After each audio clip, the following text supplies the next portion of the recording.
Les protons et les neutrons qui constituent le noyau de l'atome sont en mouvement perpétuel.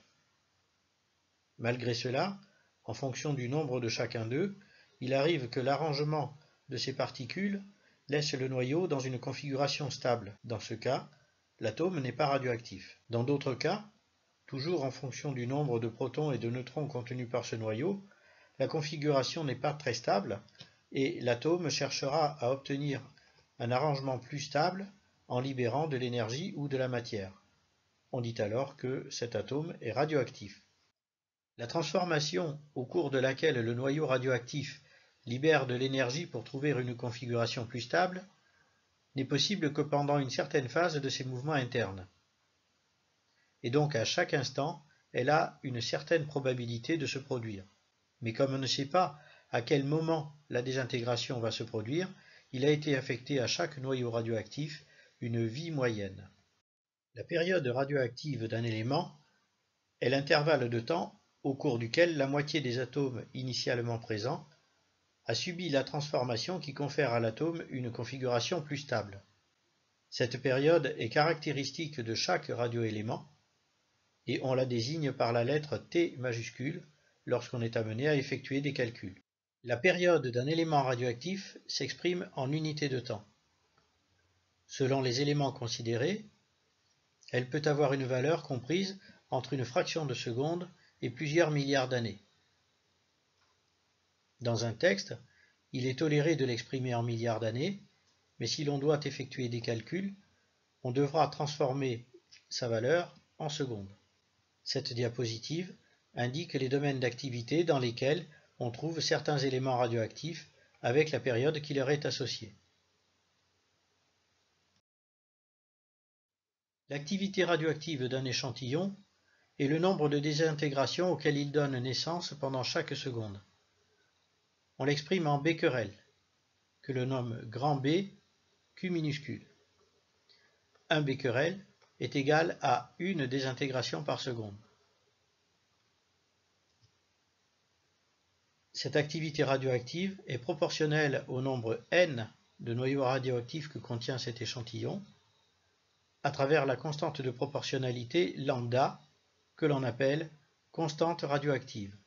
On peut démontrer que la valeur de lambda est égale à logarithme népérien de 2 qui vaut 0,693 divisé par t, la période de l'élément considéré, exprimé en secondes. Il existe des relations mathématiques démontrables entre le nombre d'atomes contenus dans un échantillon radioactif, l'activité de cet échantillon et la période radioactive de l'élément qui le constitue. Ces relations sont représentées sur cette diapositive.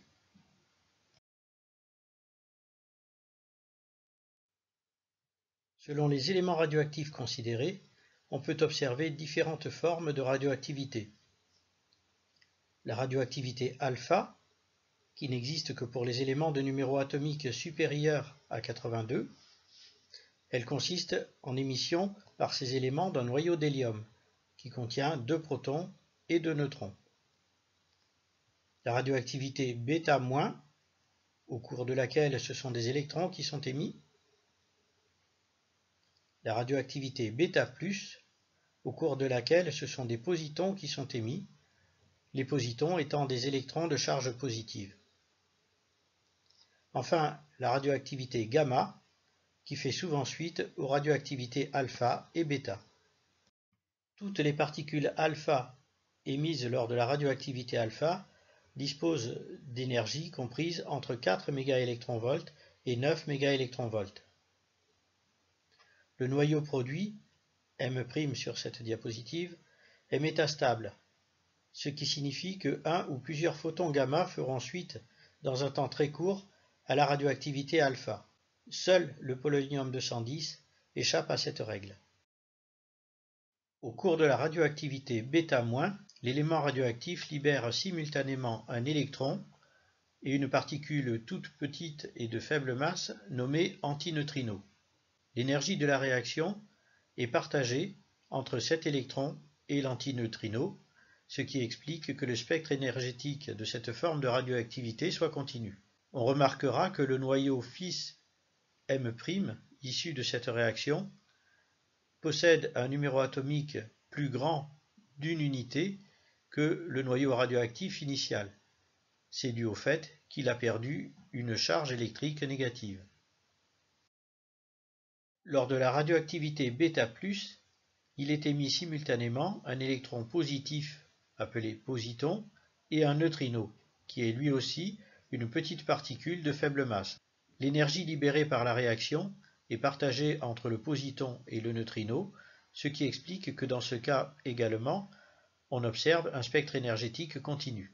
Le noyau M' qui est produit par la réaction a perdu une unité de son numéro atomique du fait qu'il a été émis une charge électrique positive. La radioactivité gamma peut se produire seule ou succéder à des émissions radioactives alpha ou bêta. En effet, ces radioactivités produisent souvent des noyaux dans des états d'énergie métastables.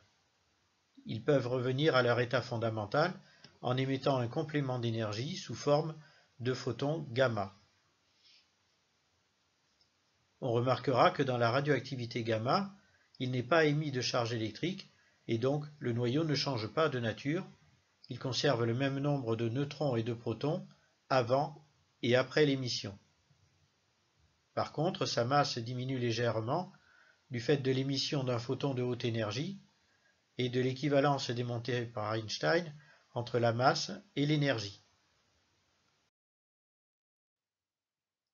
Sur le plan énergétique, la radioactivité gamma donne lieu à des spectres de raies dont l'énergie dépend des niveaux énergétiques propres à l'atome considéré. Ainsi, l'atome de cobalt 60 libère simultanément deux raies d'énergie 1,17 MeV et 1,33 MeV.